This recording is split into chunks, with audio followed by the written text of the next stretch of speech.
I'm working on a city exploration game where every building can be entered. Today I'd like to talk about how I create interiors for every single floor of every single building. From the moment I started working on this project, I knew I wanted every building to have an interior, so I had to take that into account very early. This is why I went with strictly axis-aligned rectangular buildings. I know it would be cool to have buildings of other shapes, and I really wanted to add rounded or cylindrical buildings, but that has proven more complicated than you'd expect, so I gave up on that idea for now. I've already talked in another video about how the layout of the city is based on the squarified tree map, a subdivision method that creates organic-looking rectangles, which leaves me with rectangular interior spaces that can be subdivided further, which is exactly what I do. In every interior, there's a central column containing the elevator, and the rest of the space is split into random rectangles. Right now, the elevator is the only way to access the higher levels. My buildings don't have stairs. Each interior rectangle has a chance to spawn a certain cluster of objects inside it with a set probability. For example, a table with chairs is one cluster, a desk with a chair is another cluster, a couch with a coffee table is another, and so on. Each cluster has some variation, so it's not always the same, but you might notice that they all still look pretty similar. There are currently only 12 types of interiors, but I will be adding more as I add gameplay elements and interactivity. In order to add variation to a somewhat limited set of possible interiors, I created a system of quality levels and tiered random items. Each random roll that happens in an interior has tiers of possible outcomes. This applies to furniture, materials, decorations, etc. Each roll first determines the quality of the rolled item, which I took directly from RPGs. Common, rare, epic, and possibly unique. Then there's a second roll that chooses a random item within that tier.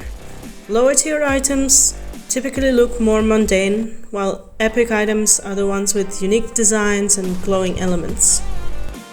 Each interior has a quality level from 1 to 10 that determines the rarity of all the random rolls within it. This quality level may not be obvious sometimes because ultimately the items are still random, but on average you should be able to tell. I try to make sure that the player can somewhat estimate the quality of the interiors from outside the building. For example, buildings with architectural lighting have higher quality interiors. On top of that, penthouses always have a higher quality level than the rest of the interiors in the same building.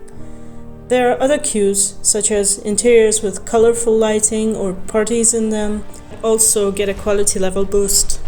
I would also like to talk about the color palettes of the interiors.